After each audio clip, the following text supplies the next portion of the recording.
Hello everyone, मैं Veenu Verma Excel in education channel में आप सभी का स्वागत करती हूँ। फ्रेंड्स, यहाँ पर इस चैनल पे हम तैयारी करते हैं यूजीसी नेट की। पेपर 1 और पेपर 2 एजुकेशन आपका यहाँ कवर कराया जाता है और ये तैयारी आपके दिसंबर 2024 के एग्जाम को ध्यान में रख के है। तो यहाँ पर हम बात करेंगे क्विक रिवीजन की, जो आपके पेपर 1 में पीपल एंड एनवायरनमेंट के एक इंपॉर्टेंट टॉपिक एयर पोल्यूशन से संबंधित है। ठीक है, तो यहाँ पर आपका एक क्विक रिवीजन हो जाएगा, क्योंकि आपके पास इतना टाइम नहीं है कि आप पूरी चीजें कवर करें और थॉरोली जाके चीजों को करें। तो हम पीवाईक्यूज भी देखेंगे और आपको आज के इस वीडियो में तो मैं आपको कॉन्सेप्ट समझाऊंगी। पूरा एक क्विक रिवीजन कर लीजिए, फिर नेक्स्ट वीडियो जो आएगी वो आपके पीवाईक्यूज से संबंधित होगी। ठीक है, क्योंकि एयर पोल्यूशन इस एक इंपॉर्टेंट टॉपिक है और काफी बड़ा टॉपिक है। तो इसमें आपसे बहुत सारे क्वेश्चन पूछे जाते हैं, जो कि अब ट्रेडिशनल तरीके से नहीं पूछे जाएंगे, कुछ एडवांस लेवल पे क्वेश्चन भी बन रहे हैं।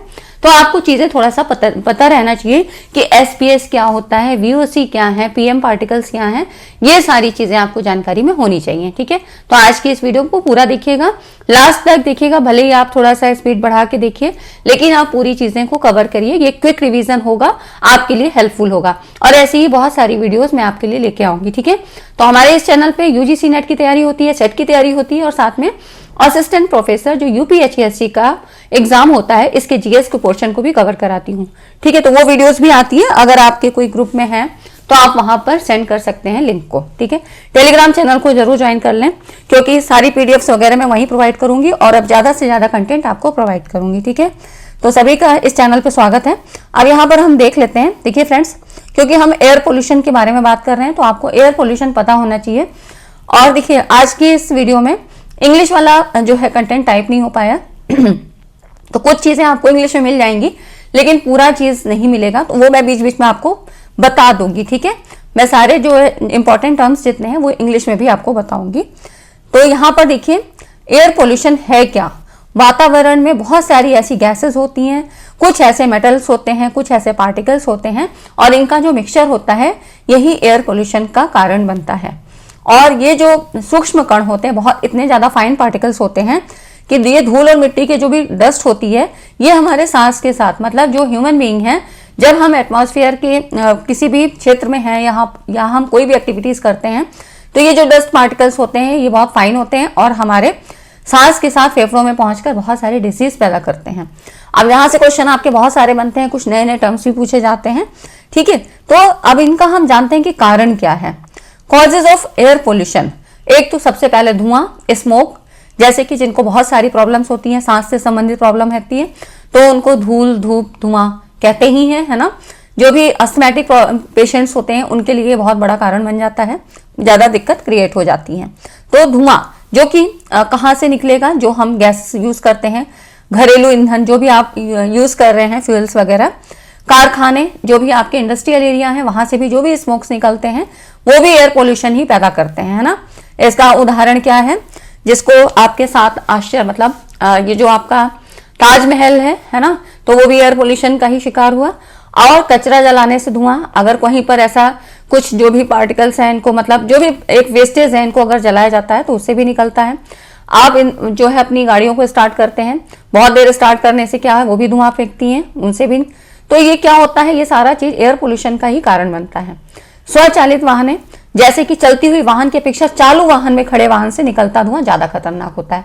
मतलब कहीं आपको अगर रुकना पड़ जाए, रेड सिग्नल है, कुछ है, तो आप उसको बंद कर दीजिए, है ना, क्योंकि इससे क्या होता है, कंसंट्रेशन, जो भी धुएं में जो भी पॉल्यूटेंट्स हैं, इनकी कंसंट्रेशन ज्यादा हो जाती है। ठीक, फिर इंडस्ट्रियलाइजेशन, जो भी इंडस्ट्रियल एरिया है, वहां पर जो चिमनियों से निकलने वाले धुएं में, जैसे कि पारा, मरकरी जिसको कहते हैं, जिंक, लेड, आर्सेनिक, ये सब सूक्ष्म कण होते हैं जो कि ज्यादा हमारे लिए हार्मफुल होते हैं, है ना। कृषि क्षेत्र में फसल को, मतलब जैसे जहां पर फसलें होती हैं, तो वहां पर कुछ कीट्स भी आएंगे, है ना, कीड़े पतंगे, ये सब भी आएंगे। इनके आक्रमण से बचाने के लिए बहुत सारे रासायनिक उर्वरक और कीटनाशक का भी प्रयोग करते हैं। और ये सब क्या होते हैं, ये केमिकल्स होते हैं इनमें, तो ये भी भूमि को, नदी नालों को, ये सब प्रदूषित करते हैं। ठीक, पेस्टिसाइड्स, कुछ खरपतवार भी होते हैं, ये सब वायुमंडल में बिखर कर ये भी पॉल्यूटेंट्स का ही काम करते हैं, है ना। तो इससे क्या होता है कि बहुत सारी स्वास्थ्य संबंधी बीमारियां भी होती हैं। तो ये तो कुछ कारण हुए जो कि आपको जानना चाहिए। क्वेश्चन कैसे भी पूछा जा सकता है, तो यहाँ पर आपने देख लिया, इंग्लिश में स्मोक हो गया, ठीक, ऑटोमोबाइल्स है, इंडस्ट्रियलाइजेशन है, एग्रीकल्चर सेक्टर, पेस्टिसाइड्स जो हम यूज करते हैं। टाइप्स ऑफ एयर पॉल्यूटेंट्स की बात करें तो यहां से क्वेश्चन आपसे पूछे जाते हैं। तो देखिए दो तरह के ये दो टाइप्स बताए गए हैं, प्राइमरी पॉल्यूटेंट्स और सेकेंडरी पॉल्यूटेंट्स। प्राइमरी मतलब दो तरह के तो पार्टिकल्स हो गए है ना, तो प्राइमरी पॉल्यूटेंट्स और सेकेंडरी। प्राइमरी और सेकेंडरी में फर्क क्या होता है? प्राथमिक प्रदूषक जो कि प्राइमरी पॉल्यूटेंट्स हैं वो तत्व हैं जो सीधे एक प्रक्रिया से इमिट होते हैं। कोई भी एक प्रोसेस है जो वातावरण में हो रहा है और उसके द्वारा ही उत्सर्जित होते हैं, मतलब ये बाहर आते हैं। ठीक है, जैसे कि ज्वालामुखी विस्फोट जब होता है तो यहाँ पर राख वोल्केनो से, है ना, मोटर गाड़ी से कार्बन मोनोऑक्साइड गैस निकलती है, और जो आपके इंडस्ट्रियल एरिया में जो भी कारखाने हैं यहाँ पर सल्फर डाइऑक्साइड गैस। तो यहाँ और कहीं पर भी रिएक्शन नहीं हो रहा है, ये सीधे जो है वातावरण में ये गैसें आ रही हैं। ठीक है, सेकेंडरी पॉल्यूटेंट्स की क्या होते हैं? ये सीधे उत्सर्जित नहीं होते हैं, बल्कि जब प्राथमिक प्रदूषक आपस में क्रिया प्रतिक्रिया करते हैं तब ये बनते हैं। ठीक है, तो जो सेकेंडरी पॉल्यूटेंट्स हैं ये प्राइमरी पर डिपेंड करते हैं और प्राइमरी के साथ ही यहाँ पे कॉम्बिनेशन बनाकर फिर ये बनते हैं सेकेंडरी पॉल्यूटेंट्स। जैसे कि ओजोन, है ना, तो ओजोन क्या है? O3। ये बहुत सारे द्वितीयक प्रदूषक जो कि सेकेंडरी पॉल्यूटेंट्स है, मतलब जो ओजोन है ये यहाँ पर प्रकाश रासायनिक धूम्रकोहा मतलब स्मोक का भी कारण बनती है ना ओजोन। तो इस तरह से ओजोन क्या है? Oxygen O3, O2 plus O, है ना, तभी बनता है O3। तो इस तरह से ये सेकेंडरी पॉल्यूटेंट्स हुआ जो कि ऑक्सीजन आपकी है एटमॉस्फेयर में और ऑक्सीजन का एक पार्टिकल मिलके यहाँ पर बनेगा। अब देखिए कुछ प्राथमिक प्रदूषक। अब मानव गतिविधियां, देखिए जो भी यहाँ पर क्रियाएं होती हैं वातावरण में तो ये दो तरीके की होती हैं, है ना। तो एक तो होती है ह्यूमन मेड जिसको एंथ्रोपोजेनिक सोर्सेस कहते हैं और कुछ नेचुरल सोर्सेस होते हैं। ठीक है, तो अगर आपको ह्यूमन मेड कहीं लिखा हो और ह्यूमन मेड को ही यहाँ पर जो मानव जनित जिसको कहते हैं इसी को एंथ्रोपोजेनिक भी कहते हैं। ठीक है, एंथ्रोपोजेनिक सोर्स जो कि मानव जनित होते हैं, मनुष्यों के द्वारा क्रिएट किए हुए होते हैं, और एक होते हैं नेचुरल सोर्सेस। तो ये कुछ सोर्सेज होते हैं जो कि एयर पोल्यूशन का कारण बनते हैं। अब मानव गतिविधियों से उत्पन्न प्रमुख प्राथमिक प्रदूषक कौन कौन से हैं? तो जो प्राइमरी पॉल्यूटेंट्स हैं, देखिए इनसे यहाँ से सवाल बनते हैं, इसलिए थोड़ा सा इसको जानना भी जरूरी होता है। तो अब जो मानव गतिविधियां जैसे जो ह्यूमन एक्टिविटीज होती हैं कि वो वहां पर इंडस्ट्रियल एरिया में काम कर रहा है ना, अपने घरों में काम कर रहा है, तो उसमें कौन कौन से ऐसे प्राइमरी पॉल्यूटेंट्स होते हैं जो कि जिनसे अलग अलग तरीके के कारण उत्पन्न होते हैं। जैसे कि सल्फर ऑक्साइड, SOX लिखा है। ठीक है, X मतलब यहाँ सल्फर डाइऑक्साइड भी हो सकता है, सल्फर ट्राइऑक्साइड हो सकता है ना, सल्फ्यूरस अम्ल, सल्फ्यूरिक अम्ल, इस तरह के ये रिएक्ट करके बनते हैं। तो यहाँ पर देखिए विशेष रूप से सल्फर डाइऑक्साइड कोयले और तेल के जलने से इमिट होता है, मतलब सल्फर ऑक्साइड। ठीक है, तो एक हो गया आपका सल्फर ऑक्साइड जो कि प्राइमरी पॉल्यूटेंट्स का काम करेगा और मानव गतिविधियों से उत्पन्न होगा। ठीक है, कोयला, तेल, ये सब चीजें आप जब जलाते हो तो इनसे ये उत्पन्न होता है। और नाइट्रोजन ऑक्साइड, NOx लिखा है, ये नाइट्रोजन डाइऑक्साइड से इमिट होते हैं। ठीक, तो नाइट्रोजन डाइऑक्साइड से।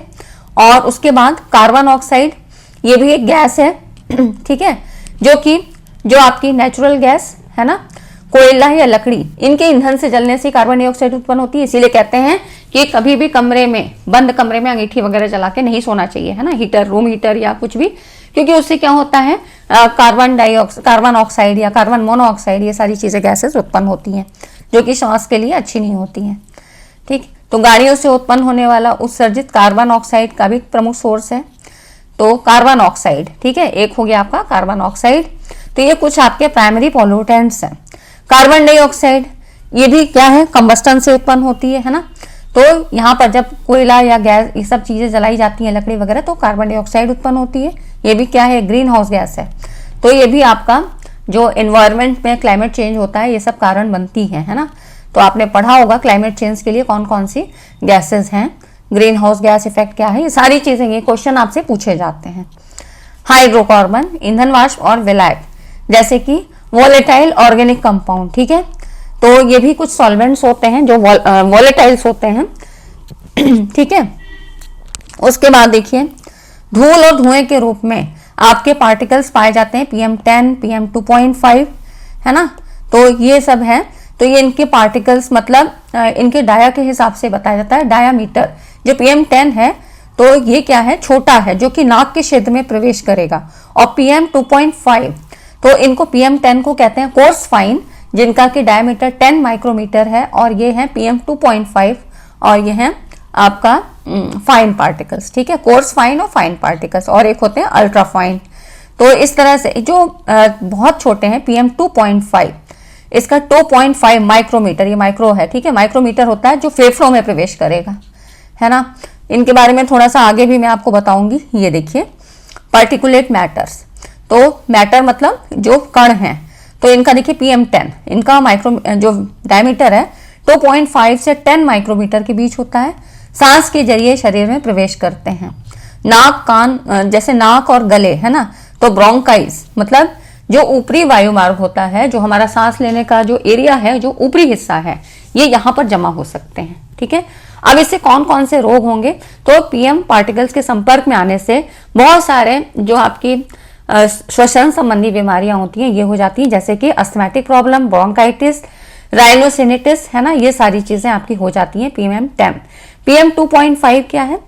PM2.5 मतलब 2.5 माइक्रोमीटर से कम डायमीटर वाले जो महीन कण हैं, इनको PM2.5 कहते हैं, ठीक है।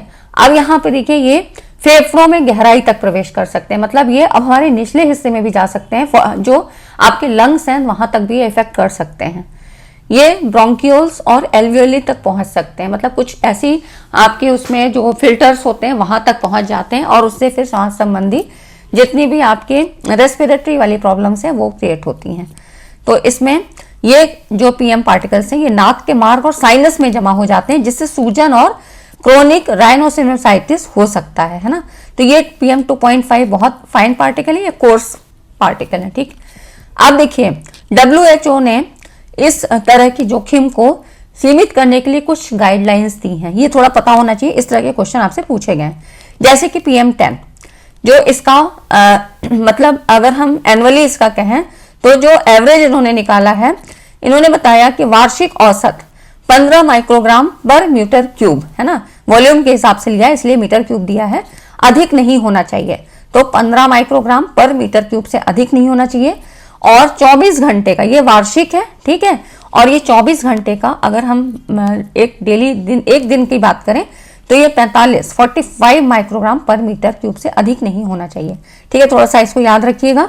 और PM2.5 इसका जो वार्षिक औसत, जो एनुअली इसका जो एवरेज है 5 माइक्रोग्राम पर मीटर क्यूब से अधिक नहीं होना चाहिए, और 24 घंटे की बात करें तो 15 माइक्रोग्राम पर मीटर क्यूब से अधिक नहीं होना चाहिए, ठीक। तो ये चीज थोड़ा सा याद रखिएगा, है ना। अगर आप इस टेबल को ऐसे भी याद रखिएगा तो ऐसे क्रॉस करके देखिए, ऐसे है ना, 15 यहाँ पर भी है, 15 इधर है, और यहाँ 45 है, यहाँ 5 माइक्रोग्राम है, तो बस ऐसे थोड़ा सा याद रखिएगा, ठीक है। थोड़ा सा बस एक बार दिमाग में होनी चाहिए। तो हम यहाँ पे बात कर रहे थे प्राइमरी पॉल्यूटेंट्स की, तो अब इसमें तो हमने यहाँ पर देख लिया PM10 और PM2.5। उसके बाद कुछ ऐसे पार्टिकल्स हैं जो विषाक्त धातुएं हैं, जैसे कि जस्ता, कैडमियम और तांबा, है ना। तो ये हो गए आपका कॉपर से संबंधित। उसके बाद CFCs जो कि ओजोन परत के लिए हानिकारक हैं, ठीक है।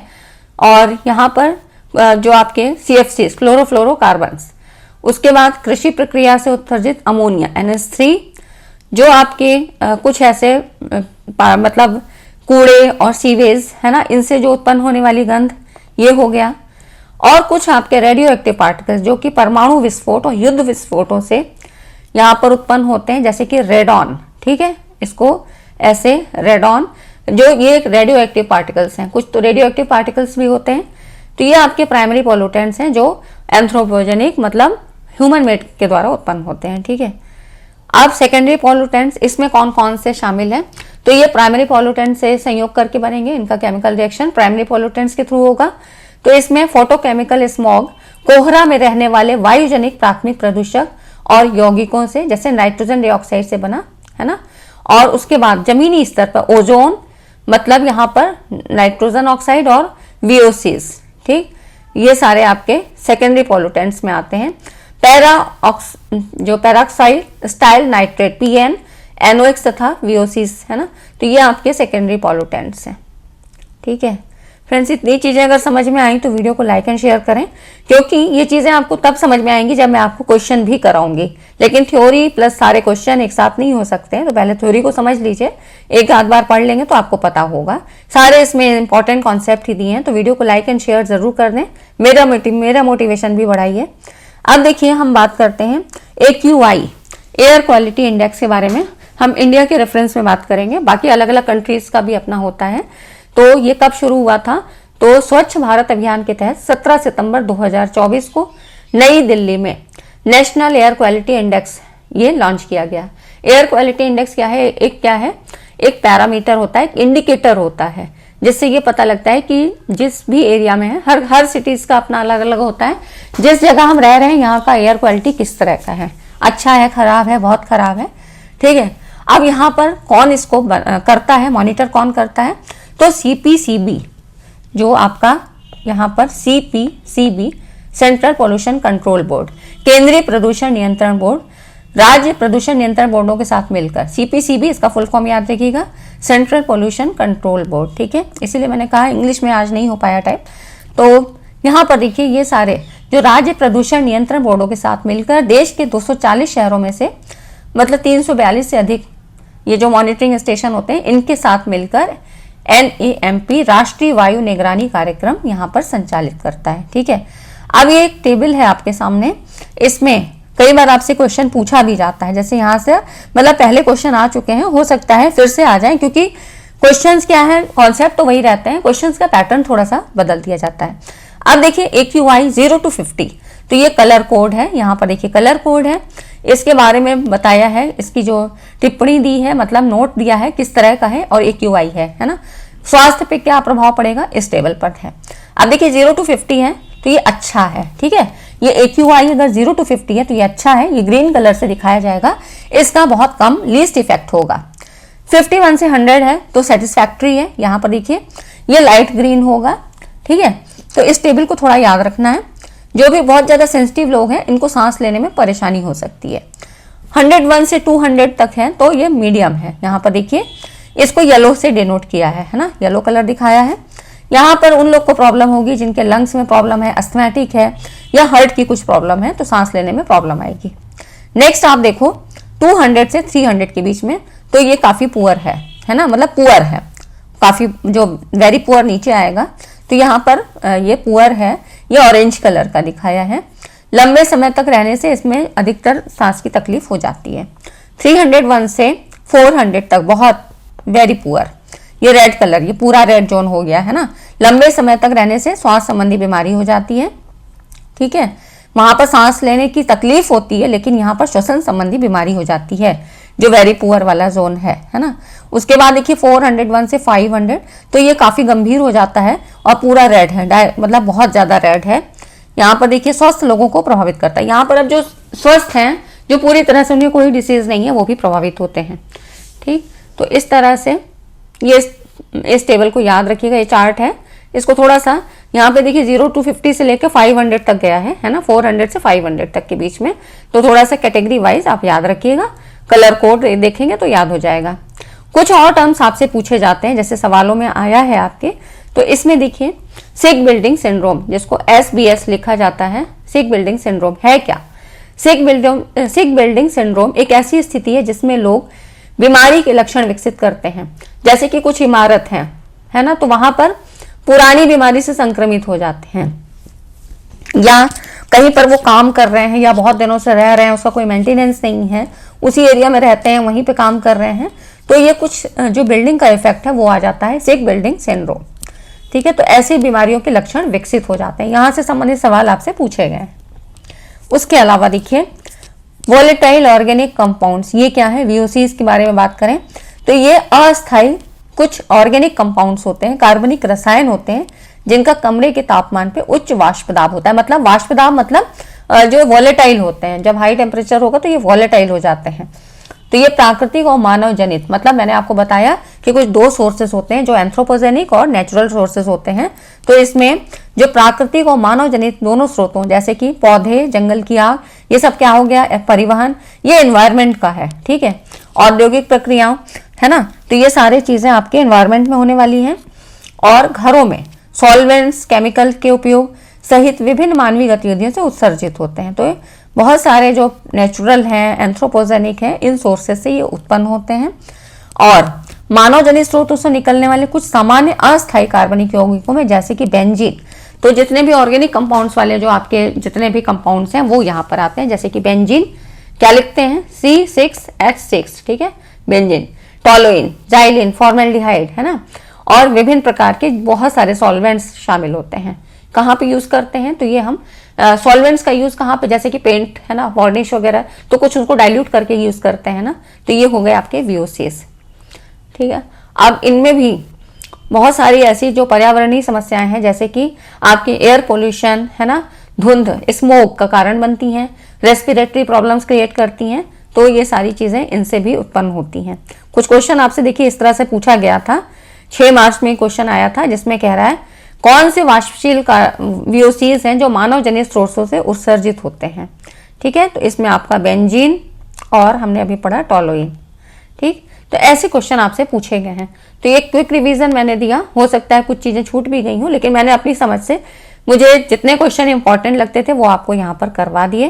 तो इन चीज़ों को जरूर एक बार देखिएगा, और ऐसी बहुत सारी वीडियोस मैं आपको दूंगी रेगुलर बेस पे। तो आज की वीडियो में इतना ही फ्रेंड्स, मिलते हैं नेक्स्ट वीडियो के लिए, और तब तक चैनल पे बने रहें और वीडियो को लाइक एंड शेयर कर दें। थोड़ा सा इधर डिस्टर्बेंस हो गया था, नहीं दे पा रही थी वीडियो, लेकिन अब आपको मैं कोशिश करूंगी रेगुलर दूं और आपको एग्जाम ओरिएंटेड कॉन्सेप्ट ही यहाँ पर करवाऊं, ठीक है, जिससे आपके लिए भी एक जल्दी से हो जाएगा, क्विक रिविजन हो जाएगा और आपको बहुत ज़्यादा भटकना नहीं पड़ेगा। मैं मतलब कोशिश करूंगी कि सारी चीज़ें आपको प्रोवाइड कर सकूँ। तो वीडियो अच्छी लगी तो लाइक एंड शेयर करिएगा, और हेल्पफुल भी है तो थोड़ा सा मुझे भी मोटिवेट करिए, मेरा भी मोटिवेशन बढ़ेगा, तो और अच्छा कंटेंट मैं बना पाऊंगी, है ना, क्योंकि इतनी मेहनत करने के बाद फिर उस तरह से रिस्पांस नहीं मिलता है तो मुझे भी हर्ट होता है, ठीक है। तो आज की वीडियो में इतना ही, मिलते हैं नेक्स्ट वीडियो में। Thanks for watching this video.